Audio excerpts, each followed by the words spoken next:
Assalamu alaikum. This is our second video in our topic rate of reaction. In last video it's for chemistry IGCSE 0625 the new syllabus. Okay. First in last video we discussed the rate of reaction and what's the meaning of rate. And in rate of reaction, there is change in reactant or product, measuring this change per time. Measuring this change per time. And we discussed a point and we said the reaction rate will not be constant in the whole reaction time. It's the rate of reaction decrease till reaction stop. Now we need to show how this happen by this curve. If you look here we have a curve of reactant product. This curve show amount of product per time, amount of product per time, amount of product per time. Okay, and how it's increase per time, how it's increase per time. Okay, the amount here increase per time till reaction stop. Now, what I want from you to know, as I tell you last time, reaction start fast here, then slow down, then stop. Okay. To prove the reaction rate slow down, let's compare these two lines. These two lines refer for time interval and both are equal. Both are equal. These horizontal lines, both are equal. They are the same length, 2 centimeters, okay, which refer for the same time interval. Same time interval, I mean by the length, not the same time, length, okay. Length in centimeter refer for the same time interval. Now, what I want from you to know, in this time, the change in product, it was equal to 4 lines, 1, 2, 3, 4. That means amount of product change from here to here, in this time. Okay. Now, while if we compare this one in the same length, in the same time, let's talk about time. What happened? The product increased by 2 lines only. That means increase in the product, it's less here than increase in product in this area, which means formation of product decrease. That means less product form in the same time. Less product form in the same time. So reaction will be slower. Okay. Now, if we take the same interval here, what do you think will happen? There is no change. That means there is no new product. So there is what? No rate. There is no reaction. Now, another curve, if we look here, it's for amount of reactant. Again, we start with full amount of reactant or reactant here, then start decrease with time till reaction finish when there is no change. That means reaction stop. Now, the same thing. By ruler, I measure this line and this line, both are equal. Okay, both are equal, which means they are equivalent to the same time interval, What happened here? In this delta T, in this time, amount of reactant decreased by 1, 2, 3, 4, 5 lines. That means we have this much of decrease in the reactant.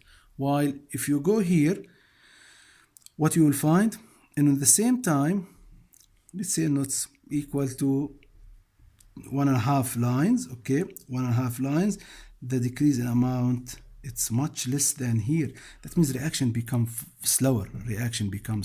So this mathematically proof for us how in reaction at the beginning of the reaction, rate of reaction, it's faster than rate of reaction later when after time interval, and then it will stop here. Okay, now the other point in how we can measure this change in amount. We talk about change in amount, and till now we didn't say how we can measure the rate of reaction. To measure rate of reaction, we should measure two things: change in amount of product or reactant and time. So we need to measure two things in the same time: reactant, change in product, and change in time.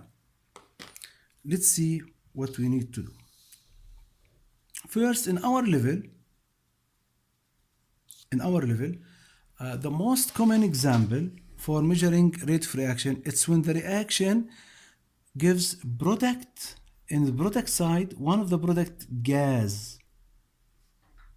Okay, one of the products gas. Okay, in the product side. Why? We will discover that. Okay, and there is another case which is not common, we will discuss later, when the product contains one solid, only in the reaction there is only one solid. Okay, and here and the solid in the product side. But here let's focus on this point, when the reaction have gas in the product side. Okay, only that means the reactant solid and liquid, or liquids together. Okay, but mainly I'm looking for gas in product side. Let's see this equation. A, it's not real symbols. A, which is solid, react with B, which is aqueous or liquid, to give D, which is aqueous, and E, gas. Now what will happen with E? E will escape. It will go out from reaction container. Okay, it will go out, and this is the main goal in this reaction. This is the main goal. We need to use formation of gas to help us in calculate rate of reaction. First, we need to measure change in gas volume per time.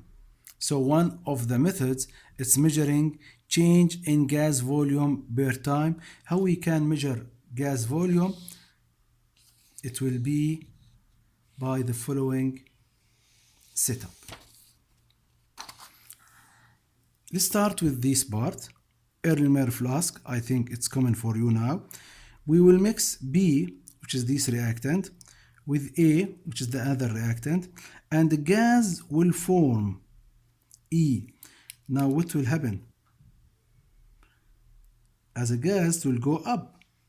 But with this delivery tube, okay, and it's well closed, so the gas cannot escape from the flask except to the gas syringe, okay, which help us to calculate the volume, or sorry, to measure the volume of the gas which will form. It will come here, and in this side we need to use the clock because it's change in gas volume per time. Change in gas volume per time. Now we will record the time and the gas volume.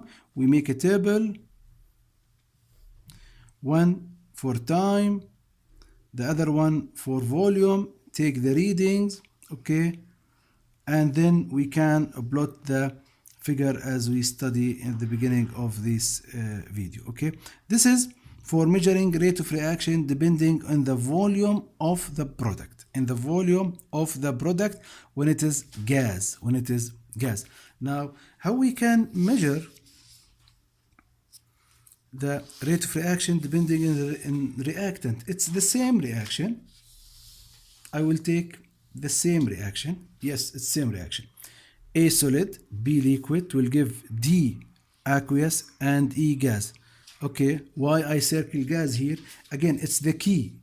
The gas, it's the key of our reactions here. The gas will escape. Now here I will not close the flask. It's a cotton only. Okay, here we have cotton. Just allow the gas for the gas to go out, okay, and to avoid splitting of liquids, okay. Now if we put the reaction mixture and the balance, we need balance here, okay, and clock measuring time, it's a very important point, okay. Now I want from you to answer what will happen to the mass, to the balance reading when this gas which form goes out. The mass will, yes, excellent, the mass will decrease, okay, it will decrease per time, okay, due to the escaping of some of the reactant, some of atoms reactant, it's here in E and it will escape with the time, okay, so the mass will decrease. For this reason we can again establish the same table which refer for time and mass, take the reading of time per mass, and then we can find the rate of the reaction. Now mass will decrease with time due to the escaping of gas product. For this reason I tell you at the beginning, and we need to use a reaction which contains gas in the product. You need to ask, can we use another reactions which is without gas in the product side? Yes, we have many methods to measure rate of reaction, and we will study later another reaction which is show a solid in product side, and we have a method to measure the rate of reaction in this case. But when he asks you about the apparatus, when we study rate of reaction, clock, it's a very important point, okay. See you in the next topic. In the next part we will try to complete our topics inshallah. Assalamu alaikum, see you later.